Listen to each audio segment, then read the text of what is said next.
Welcome to Making Moves, a podcast presented by Skate Like a Girl and the Center for Sport and Social Justice at Cal State University, East Bay. Here, we'd like to serve our audience by educating and also inspiring y'all to feel empowered through sport, social justice, and skateboarding. All athletes, skateboarders, and fans of sport and social justice are welcome. Funding for Making Moves was provided by California State University East Bay and the Center for Sport and Social Justice. Make sure to catch all 6 episodes of Making Moves streaming now on SoundCloud, Spotify, and Apple Podcasts. There's this environment right now, not that everybody welcomes it, but it's much more welcome to have a young woman say, we're getting treated bad here and it's not cool. You know, it's not the way we should be doing business. And so, not that we need people like Steph Curry, it's not that women need Steph Curry to like pat them on the back, but it is kind of cool when a prominent male athlete steps up and say, you're right, this isn't right, fix it. What draws us, for those of us that are athletes, that are coaches, that are fans, what really draws us to sport? Is it the ability to make money? Actually, research shows most people don't. That's not what attracts them to sport, right? Is profitability. It's about community. It's about friendships, the friendships that we have over a lifetime. It's about the pleasure of movement, feeling your body move and creating a sense of transcendence, right? Through sport. So for me, the biggest, problem that leads to a lot of other problems is the commercialization of sport within a capitalist society. More broadly, commercialization creates a structuring logic within sport. One of the terms that people use in sport studies is the performance principle. So this is a set of ideas and attitudes that creates a value structure around an instrumental means to end attitude that just emphasizes measurable outcomes. Right. And we just see this across all levels of sports. Right. And so it's this, again, it's a structuring logic. It's a way of thinking that organizes how we build our institutions and the things that people do within those spaces and what we teach. For those of us that coach, right, we're sort of forced to follow this performance principle. The other thing that it does is it creates a pyramid in the U.S. sports system. And you think about it. At the bottom of the pyramid, there is this large space of youth sport. And lots of kids are encouraged to come in and participate in sport. But as they age and they advance in their athletic careers, there's a winnowing down or a weeding out of people as the competition increases. And so the idea is that we're creating this pyramid that leads to the production of really elite athletes.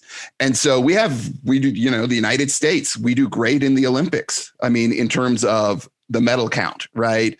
Our professional sports and our professionalized amateur sports, right?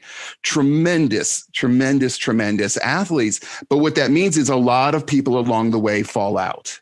And by design, people fall out of sports. The other thing we see is that youth sports has become increasingly expensive. And as a result, increasingly exclusionary, right? And a lot of that has to do with the fact that because our sports system is so commercialized, the youth sport has to be profitable for it to even exist, right? So much of it, particularly as it moves out of a more public sector and into a private sector, which we really see. So commercialization creates an exclusionary sports system and basically bad public policy because sport resources are distributed unevenly, which means health resources are distributed unevenly. If I notice that a girl isn't coming to practice, you don't kind of just leave it. I'll go to her house, we'll have lunch, we'll talk about what's going on. And generally there's a reason. And the reason is often addressable and also has to do with the way in which our world is structured right now. And those barriers are not always viewable right on the surface, but if you dig a little deeper and ask yourself those harder questions, why are there no girls playing on this field? Why are there no girls of color playing on this field?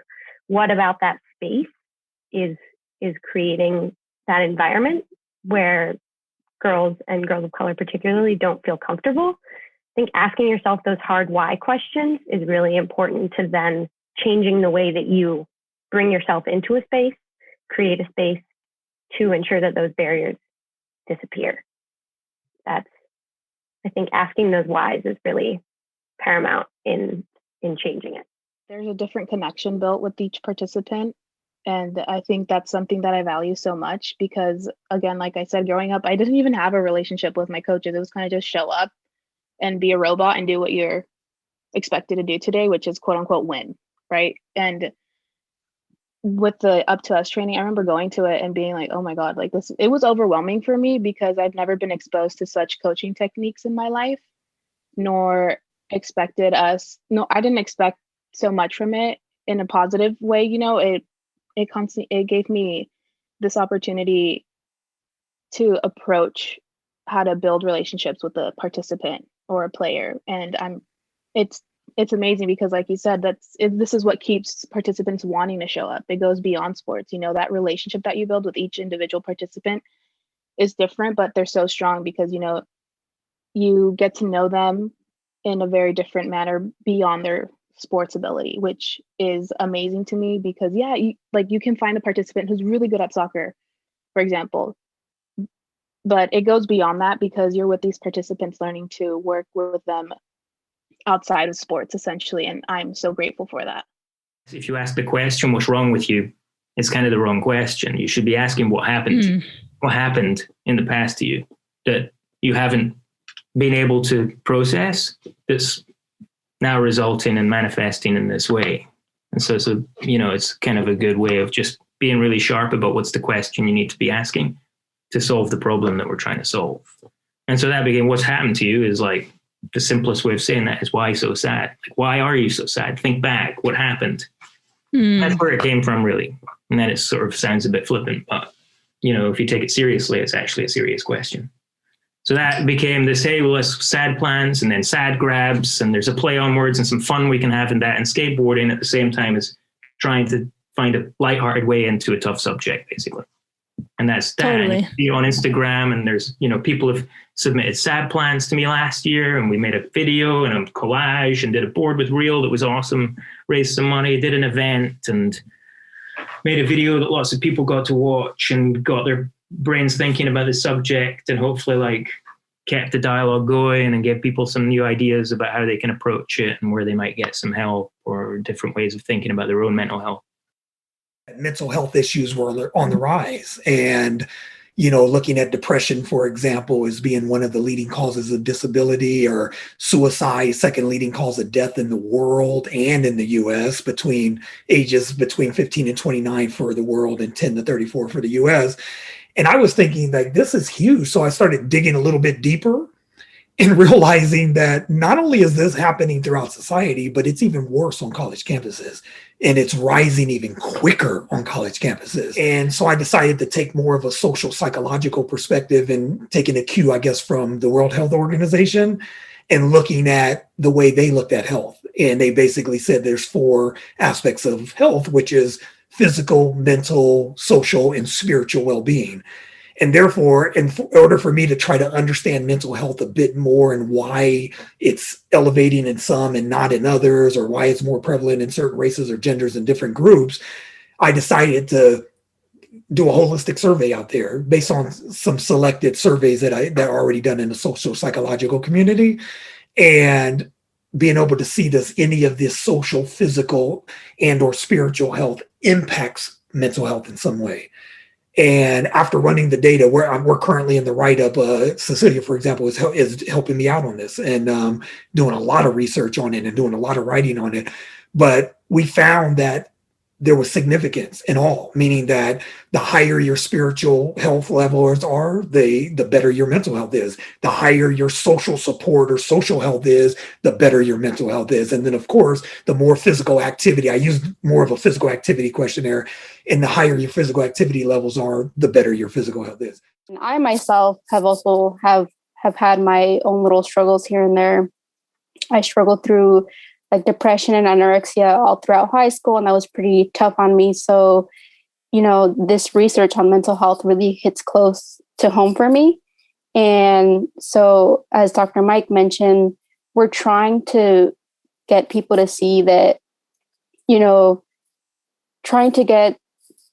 to see that health needs to be looked at in a more holistic manner, and not just the physical, but also the mental and the social, and how all those interact in order to kind of shape a person, right? And if we can understand that, then we can find more accurate mechanisms to kind of mitigate those issues that someone may or may not have, especially the student population, which can be quite sensitive because there's like all these extra stress factors and all that. So I'm like super excited to be working with this project. Like I said, it's something that's really personal to me. So this research can also help not only us understand, but other researchers understand and create their own, research on how to help people recognize that they're not alone and this is an increasing issue, and, that we shouldn't be ashamed about it and all that. So it's important to dig deep into this stuff because it can be quite complex. People feel like they have to be in crisis in order to come to counseling. So a lot of like being afraid is like, okay, I'm going to go, but I can just handle it. Nothing's really wrong with me. I'm fine. I don't need to go now. Or, if I go, people are going to judge me, or, it's not that bad yet. When really we all need somebody to talk to. There's not a person on earth that's not going through something that hasn't had some type of emotional reaction to something that's happened. And then so being able to know that you do not have to be in crisis. We actually prefer people to come before they get in crisis so that you can learn the skills and not feel like when you're in that deep, dark hole, you're just down there, just wallowing. But if you have practice and you have support and you have a couple of skills to learn, you'll be able to see some light while you're down there in that hole trying to climb your way out. So that's definitely like a huge, huge myth that I want to say is for people to not wait. Sometimes it's literally just jumping in there scared and trying to figure out like what's going to happen on the other side of being uncomfortable, and knowing that it can be very beneficial, whether you're in crisis, whether you just need somebody to talk to about something simple, whether nothing's wrong. Therapists do like to hear successes, people. We don't always feel like we have to hear all the detrimental, dark things. Like we love to celebrate with you too. So for any experience anyone is having, we just say, bring it. And we welcome you with no judgment. And we're there to just sit with you through all of it. It's like, if you're going to perform at a high level, right? Like you're on one of the sports teams at CSU East Bay, or even for skateboarding, you're pushing yourself, right, to learn new stuff and you're progressing. Like in skateboarding, it's becoming more popular to like stretch before you start skating, and or maybe stretch when you get home or take a day off and like do some yoga. And before that wasn't a thing. It was just like, just go out and skate and like cross your fingers that your body can manage it. So I think about kind of like the prehab work, and just like, if we want to be our best selves, both, on the field, on our boards, in the classroom, in the workplace, in our relationships with our family and our friends and our loved ones, like there's some work to be done. Right. And I love that, like, you really underscored the idea of not waiting until there's a crisis. 'Cause that's kind of like only going, to see your trainer, to see the coach when your foot is broken. It's like, well, what about those strengthening and, conditioning exercises that you could have been doing the whole time, right? So Right. that you can avoid that injury, right? No person would pretend to be trans to achieve some kind of glory in women's sports, especially because it is so hard right now to be trans in the United States. Like we talked about, the levels of harassment, violence, bullying, all of it is just so hard to endure. And I think the last piece I'll say, because there's just so much, but yeah, I'm somebody who grew up worshiping women's sports, as a non-binary person. And, I grew up in Pittsburgh in the 90s and I had no words for my gender identity. sports was one of the only places where I felt like myself, where I felt embodied, where the bullying stopped for like 2 seconds and I could just, forget everything and everything fell away. And not only do I want every kid to have access to the life-saving benefits of sport that I did, but I also want us to actually address the very real and documented challenges to women's sports. Like, I want all schools to be in compliance with Title IX. I want women's programs and programs for young girls to be properly funded. I want women to have equal pay. Like, these are the issues. Straight up. The issues are not trans athletes. And in all of the amazing organizations that have done research on gender equity in sport, like the Women's Sports Foundation, they released a report called Chasing Equity in 2019 that is incredibly thorough. And guess what is not mentioned anywhere in that report? Trans athletes, because they're not a threat to women's sports. So it's so painful to see this narrative unfolding, because at the end of the day, there are real people and real kids that pay the consequences of lawmakers' actions. And it's just been so heartbreaking to watch. I wanted to speak to two things that you brought up because it just kind of was like buzzing off of my head. I was like, yes. And I think the first one is just when you talked about advantages, and like, just from my realm of skateboarding, I've talked about this for years. I'm like, people are stressed about like trans women coming into skateboarding or whatever, or trans men or whatever. Like, people have all this fear around trans folks, but it's like, and how they have some advantage or something. But if you think about it, it's like, what about the kid that has the parents that like built them a vert ramp in their backyard? Like, I know kids that straight up, their parents are so wealthy, they have their own private skate park in their backyard, or they get to go to skate camp every summer, or they always have new skate equipment, And if you think about that on a global scale with other sports, there's so many advantages, and people are not up in arms about those. Like, especially if you think about in the Winter Olympics and snow sports and who has access to snow sports, So yeah, I just wanted to say that was like buzzing in my head. I was like, yes. And the second thing you said about just the life-changing nature of sport and where the bullying goes away. And that very much resonated with me. I was the girl that played football with the boys at recess. Like, sports was the only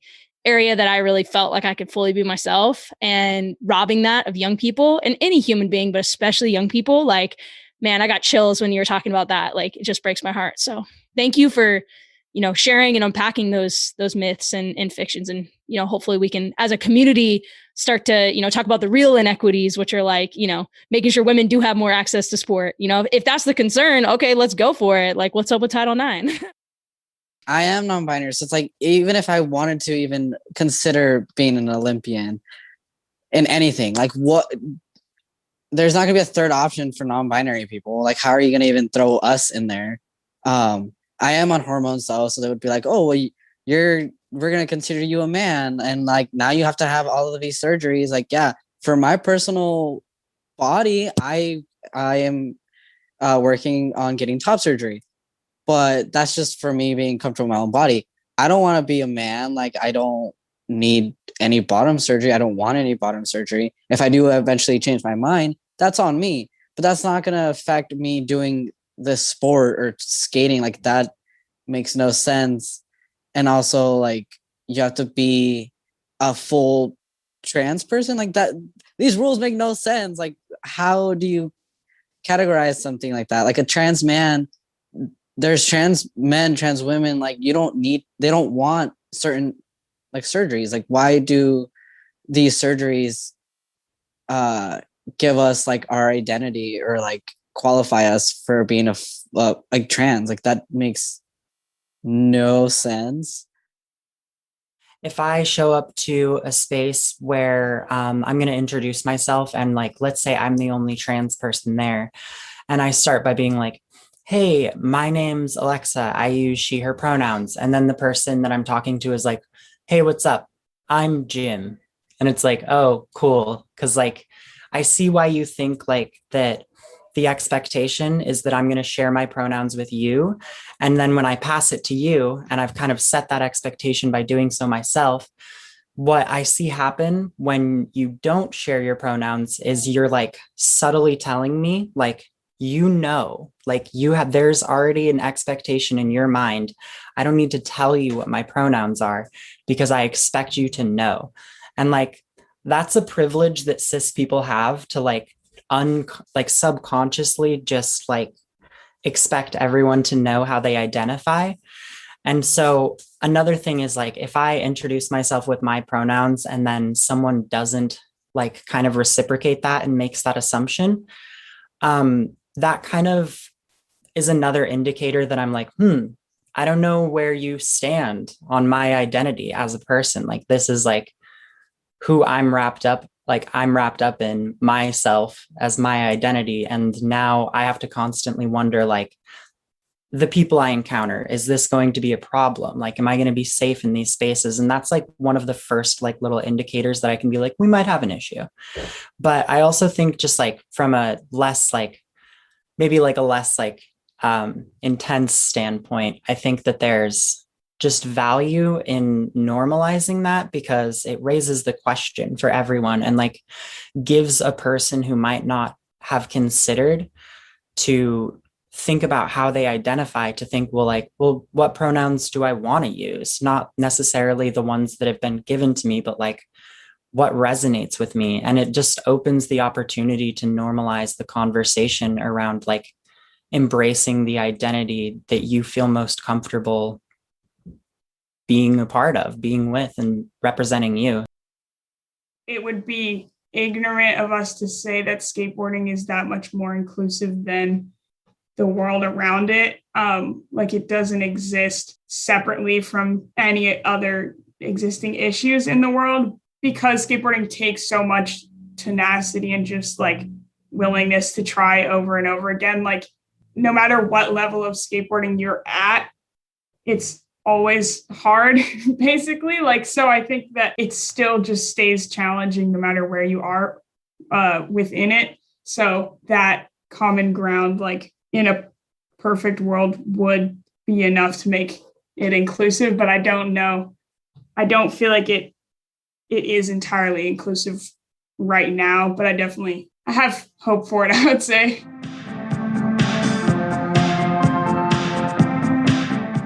This podcast was brought to you by Skate Like a Girl and the Center for Sport and Social Justice at Cal State University, East Bay. It was produced by McKenna Duda, Kim Woozy, and Kristen Ebeling. The music is by Marby Miller. A big thank you to Dr. Matthew Atencio and Dr. Missy Wright for their support.